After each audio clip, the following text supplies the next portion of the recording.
दिन की शुरुआत में जैसा कि हम जानते हैं, कल बीजेपी ने बड़ी बहुमत के साथ पश्चिम बंगाल में सत्ता हासिल कर ली। जी हां, भवानीपुर और नंदीग्राम दोनों से ही शुभेंदु अधिकारी ने दोनों सीटों पर कब्जा कर लिया है। तो वहीं अब आसनसोल में एक बहुत ही महत्वपूर्ण दृश्य देखने पर मिला है।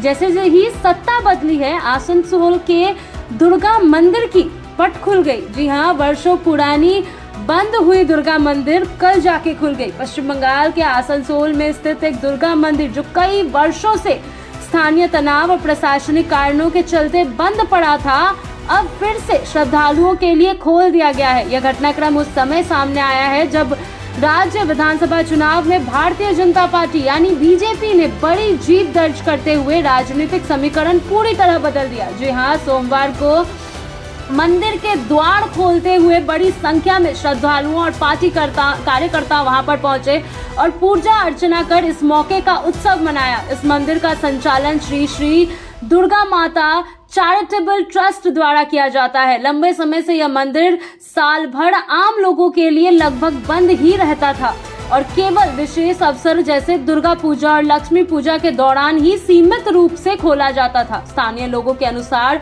मंदिर का इस तरह से बंद रहना क्षेत्र में सामुदायिक तनाव और प्रशासनिक प्रतिबंधों का परिणाम था, जिससे आम श्रद्धालु नियमित रूप से पूजा नहीं कर पा रहे थे। मंदिर के दोबारा खुलने का समय भी खास माना जा रहा है क्योंकि हाल ही में हुए पश्चिम बंगाल विधानसभा चुनाव में बीजेपी ने पश्चिम बर्धमान जिले की सभी 9 विधानसभा सीटों पर जीत दर्ज की है। जी हां, ये कल ही खबर मैंने आपको सुनाई है कि पूरी 9 विधानसभा सीटों पर पश्चिम बर्धमान की बीजेपी ने जीत दर्ज की, जिसमें आसनसोल भी शामिल है।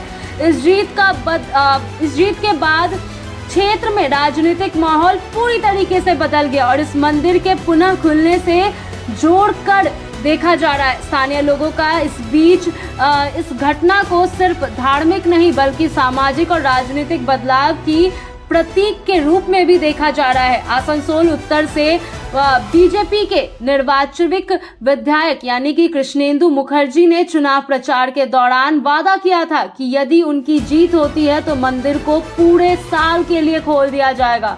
अपने इस वादे को पूरा करते हुए उन्होंने मंदिर पहुंचकर पुनः उद्घाटन की प्रक्रिया को आगे बढ़ाया और श्रद्धालुओं के लिए इसके द्वार खोलने में अहम भूमिका निभाई।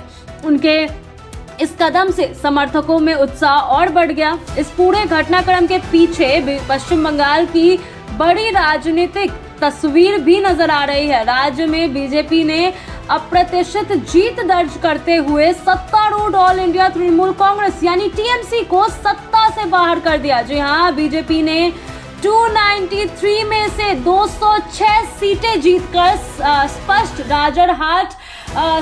बहुमत हासिल की है। जी हाँ, उन्होंने स्पष्ट बहुमत हासिल कर ली है जो 147 के आंकड़े से काफी अधिक है। वहीं टीएमसी केवल 80 सीटों तक सिमट कर रह गई, जबकि एक सीट राजरहाट न्यू टाउन पर अभी अंतिम दौर की गिनती जारी है। यह परिणाम मुख्यमंत्री ममता बनर्जी के 15 साल से लंबे शासन के अंत का संकेत देता है। राज्य में मतगणना 2 चरणों में 29 और 23 अप्रैल को हुआ था, जिनमें 92% से अधिक का रिकॉर्ड मतदान दर्ज किया गया। हालांकि चुनाव प्रक्रिया के दौरान कुछ स्थानों पर राजनीतिक या फिर मैं कहूं कि अनियमितताओं की शिकायतें भी सामने आई।